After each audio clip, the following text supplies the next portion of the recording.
Last year, Audio-Technica released a brand new beginner-friendly automatic record player, which made quite the splash, but also proved to be controversial with some reported quality control issues. I've had my LP70x for about a year now. Let's see if it's still a keeper or if it's a dud. So on my quest to improve my mental health, I've been on this analog journey this past year or so, trying to savor the joys of physical, tactile media experiences, such as vinyl records. As an upgrade to my crappy yet formative suitcase player, my wife got me the brand spanking new LP70xBT for Father's Day last year. If you haven't seen it already, I shared my initial reactions and review here. I probably don't use it every day, but it's safe to say I pop on a record and listen and chill with it at least once a week.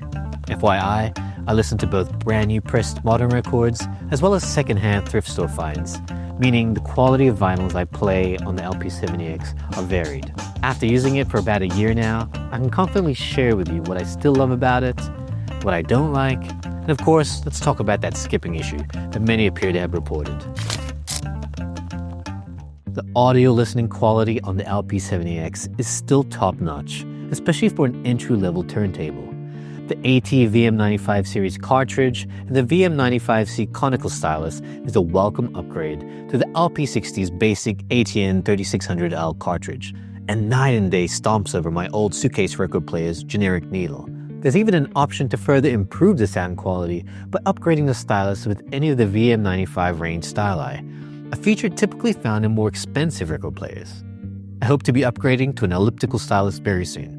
The automatic playback and return function might be a maligned feature for true vinyl enthusiasts, but it is a pretty convenient option with a smooth operation to it that doesn't diminish the listening experience. Plus, it prevents damage when the needle reaches the end of a record and no one is there to lift it up. The whole modern design and stylish aesthetic is still a welcome proposition with its sleek black chassis, copper bronze color accents, modern flat yet rounded edges, and the new J-shaped tone arm.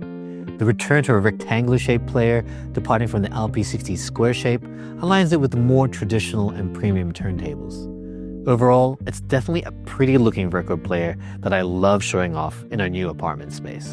Lastly, probably another feature snuffed by vinyl elitists, but something that I've surprisingly enjoyed is the wireless Bluetooth function. It sounds great when I connect the LP70 to my JBL 3.1 soundbar. And then there are times when I want to listen to a record that is not exactly to everyone's taste in this household. So, resorting to listening wirelessly with my Bluetooth headphones is a godsend. Again, the Bluetooth feature is a welcome convenience with no noticeable compromise in audio listening quality. Now onto a few minor things that still keep this turntable from being perfect in my eyes. The acrylic dust cover has a nice, tall design with the stylish rounded corners. But unlike its classic predecessor, the LP60, the automatic controls are inaccessible when the dust cover is down. So whenever I want to start or stop a record, I have to lift the cover slightly enough to slip my hand inside to press the button. A slight inconvenience that, of course, can be remedied by permanently removing the dust cover. But like I said in my original review, it is too damn dusty here in Australia. Even when the dust cover is down, dust still gets in somehow. So, as a dust cover, it's still not entirely effective. Another negative aspect of the dust cover, which I only discovered over time, is the acrylic seems to be easily susceptible to scratches. Soft scratches, not deep ones, but scratches nonetheless. I don't know how I got this scratch, but it really gives the record player a scruffy, worn-out look, despite being fairly brand new. Maybe if it had an extra layer of plastic coating, it might have helped. You know, like the transparent sticker that covers your screen when you get a new phone. So yeah, that's a bummer. On the other hand, where I previously reported in my original review that the cheap plastic material on the body of the record player would be a fingerprint magnet prone to smudges, thankfully, such a thing wasn't a problem 12 months later. The automatic function probably helps minimize contact and potential smudges since the only thing you have to touch, apart from placing the record on the platter, are the start and stop buttons. My last con, even after using the LP70X for about a year now, is a not as premium build quality. Understandably, for Audio-Technica to make this turntable more accessible and entry-level friendly, they had to use cheaper materials like plastic. I really felt that lesser build quality when I moved homes recently and transporting the LP70X to my new place. Thankfully, I still kept the original box, as well as the styrofoam inserts. The other place where you really feel the plasticness of the LP70X are when you're using the buttons for the automatic function. It has a springy, mushy, almost toy-like tactile feel to it, which isn't the most premium feeling. Now to the elephant in the room. Apparently, quite a few users have experienced serious skipping issues with the brand new LP70X.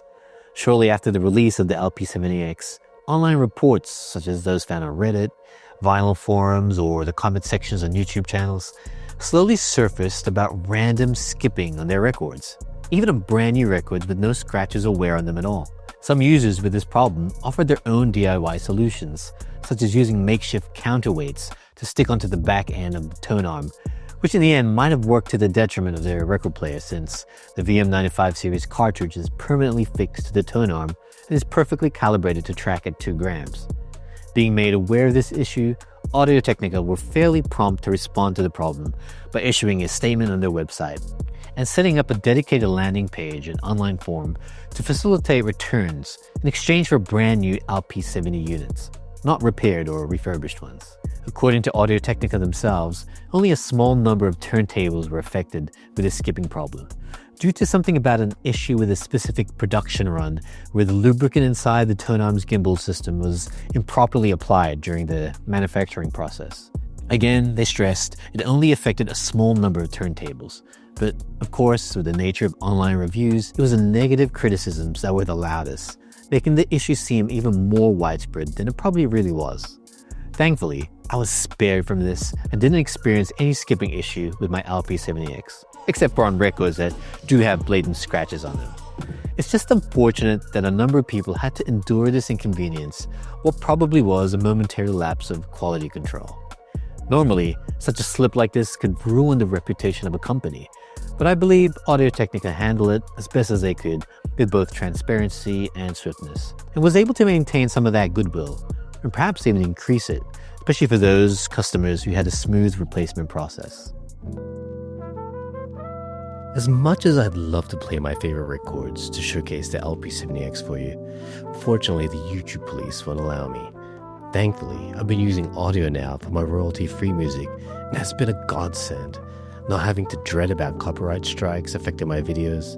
If you sign up for the Audio Pro Plus, you'll also get audio access to their intelligent Hans AI prompt music search, their link match AI, and the latest feature called Voices, where you can effortlessly change your own voiceover into one of the many vocal styles available. You can sound charming and confident like this, or mature and wise like this, or relaxed and chill like this. With Audio Voices feature, the soul of that narration is still yours, but augmented with style, gender, and accent. As a filmmaker, I believe this would be a great tool for documentary films or cinematic videos that need that poetic edge with the right voiceover. What better way to own the narrative, tell your story, and make an impact than by using audio's many intuitive features such as voices? Sign up with Audio Pro Plus with my link below and use the code VOICES40 to get 40% off your first year. Despite the controversy of the skipping issue on a small number of turntable units, the LP70X is still a very accomplished entry-level turntable from a reputable audio brand that's proved its dedication to serving its customers despite its minor production line hiccup. I haven't really seen the price drop on this since its release, but just like the LP60 before it, the LP70X is going to be sticking around for a very long time. I can tell you now, my LP70X is definitely a keeper.